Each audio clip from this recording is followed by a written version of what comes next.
Each year, I grow to love February a little bit more.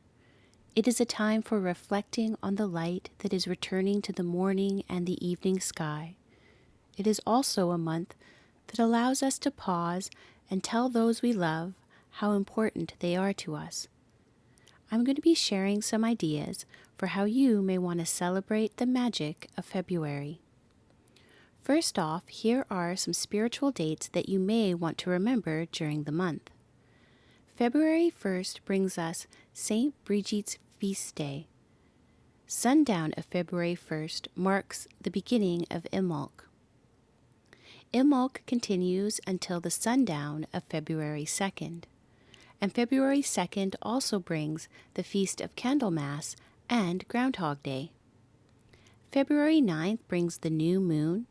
February 10th marks the Lunar New Year. February 13th is Shrove Tuesday. February 14th we have Valentine's Day. It also marks when Lent begins and is Ash Wednesday. February 24th will bring the full moon. February 2nd, as I mentioned, brings Imbolc, Candlemas, and Groundhog Day. Here are some ideas for how you may want to celebrate these festivals/observances. Imbolc begins the evening of February 1st and ends the evening of February 2nd. Ancient Celts observed Imbolc as it is the halfway point between the winter solstice and the spring equinox. It is also around this time that a ewe's milk is coming in and the lambing season will soon begin. To honor this time, Imbolc invited individuals to light candles in honor of the goddess, or saint depending on your spiritual path, Brigid, and ask for aid during the coming lambing season. In the Christian tradition, Candlemas marks the 6-week period after Jesus' birth and when he was presented to the temple. This is also the time when candles were/are brought to the church to be blessed for the year ahead. Traditionally, many homes would spend January as a time for making new candles, and it was these freshly made candles that were brought in to be blessed. Once the candles are blessed, they then can be lit and be a symbol of eternal light. Groundhog Day is a folk tradition that shares the belief that when a groundhog emerges from his burrow on February 2nd, he will predict if spring is on its way. If the groundhog sees his shadow on this day, he will return to his burrow, for there will be another 6 weeks of winter. If the groundhog does not see a shadow, it is a sign that spring is already on its way. Depending on your spiritual path and beliefs, you may choose to celebrate 1, 2, or all 3 of these traditions on February 2nd. I personally feel that February 2nd is a time that should be given more attention. January can be a difficult month. February 2nd allows us to pause and bring light back into our lives. And now here are some ideas for how you may want to honor this time. Bless new candles. Depending on your belief system, you may want to do a blessing yourself and a ritual to bless your candles in your home, or you can bring your candles to a church for a blessing. Light the new with the old. Begin by safely setting up any candles that you have in holders. Then, light an old candle and take that flame around to bless and light all the new candles. This is a wonderful way to welcome and share light. Have a candlelit evening. Turn off your overhead lights. Leave the computer, phone, and television off for the night. Sit down for a feast at your dining table that is lit only by the flicker of candlelight. After dinner, share stories and songs out loud. Allow the light of the blessed candles to fill your home and your heart. Make sure to always practice safety when you're having your candles lit. Have a crepe or pancake dinner. In France, February 2nd is Crepe Day. So why not prepare some crepes or pancakes if you prefer them, light some candles, and indulge in a sweet treat. Prayer or meditation to the sun. February 2nd has a focus on light and spring. Previously, people would wish for the sun's quick return and for spring to jump forth as soon as possible. But during this age of climate crisis, February 2nd can be a wonderful time for pausing to thank the sun for his respite and for the ongoing winter that we have. The cold earth and snow are important elements of our ecosystem and growing seasons. I hope that these ideas inspired you to gather some time together on February 2nd to honor the light that is slowly returning to the sky and to care for the light that is always within you. February Self-Care DIY. Similar to the month of January, the Northern Hemisphere can provide some harsh weather during the month of February. This can make the skin on our face feel like it could use some extra tender loving care. To help show our skin love, why not make a facial steam at home? A facial steam can be a nice, simple, relaxing ritual. The main ingredients are a bowl of water and either essential oils or herbs, and you can use fresh or dried. But for most of us in this Northern Hemisphere, I imagine it would be dried. Remember to keep your face a nice, safe distance from the water bowl and to not steam your face for too long. In the description of this podcast, I will be sharing links to some easy facial steam recipes.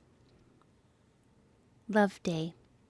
Valentine's Day is often denigrated as being merely a corporate holiday. It is just meant to make people spend money. But this is wrong. In fact, Valentine's Day has a rich and long history, and it is a celebration worth marking in February. Here is a little bit about the history of Valentine's Day. It's time to end the protestations of some individuals who enjoy poo-pawing Valentine's Day as they claim that it is merely a holiday that was created by Hallmark.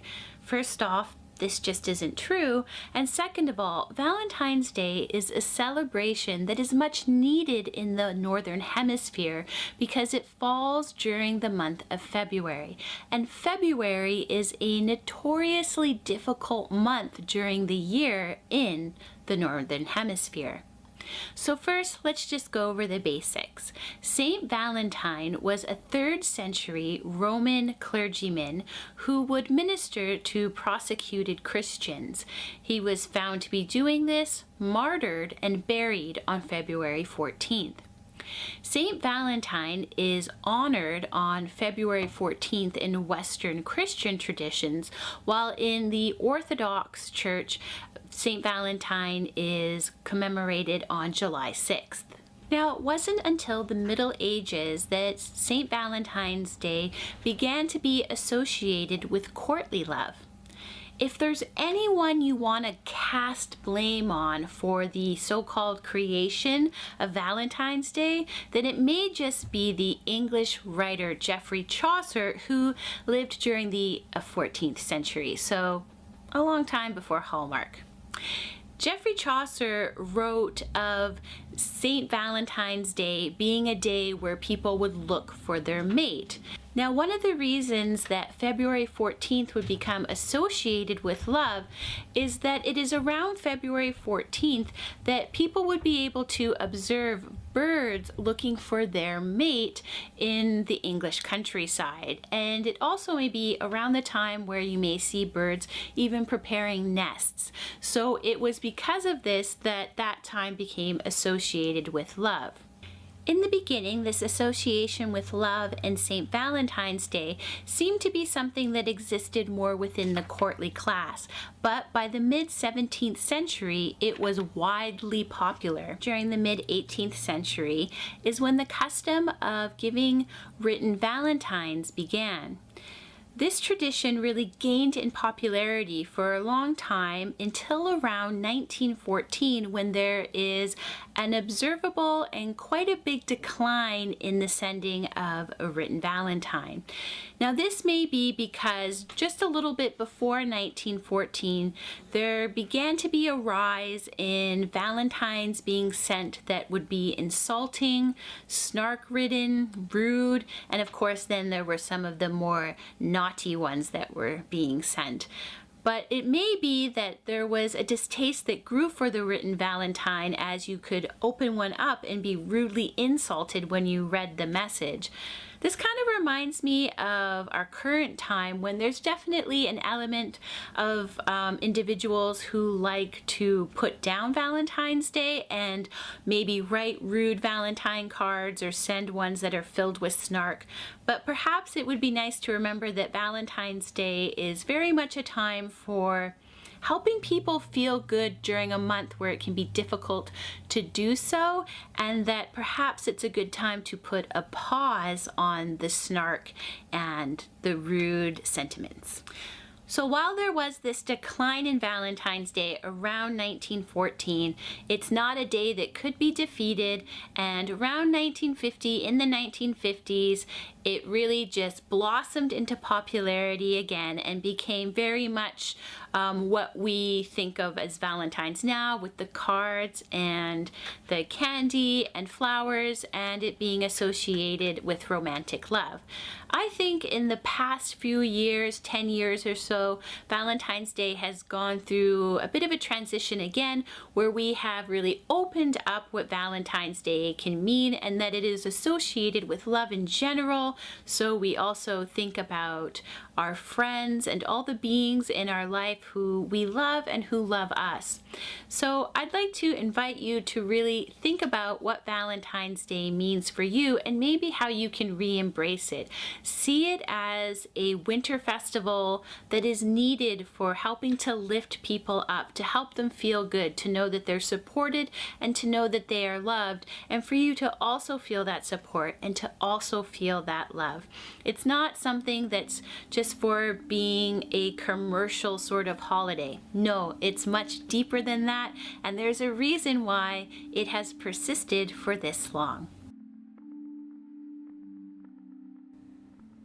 Plant of the month: cozy and calming chamomile. The small flowers of the plant are small suns that greet us as they grow. Ancient Egyptians associated the chamomile plant with the sun god Ra. During these last weeks of winter in the northern hemisphere, the sunshine of chamomile can soothe us in either a chamomile tea, or you may want to add some chamomile to the DIY facial steam that you may do this month. Folk tradition: Morrow, morrow, Valentine, I'll be yours if you'll be mine. Please to give me a Valentine. Valentining was a tradition in England during the 18th and 19th century.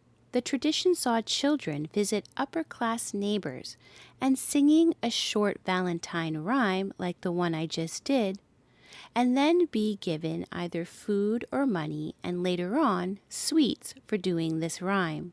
The tradition allowed those who often struggle during the winter months the opportunity to ask for food or money to help it make it through the remainder of winter.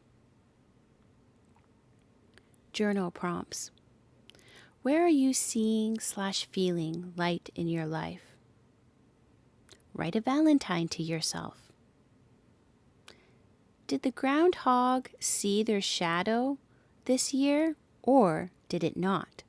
How do you feel about the answer? I hope this podcast helps spark some ideas for how you can find magic and joy in February. Sending you love and light. Thanks so much for listening to Gently Being.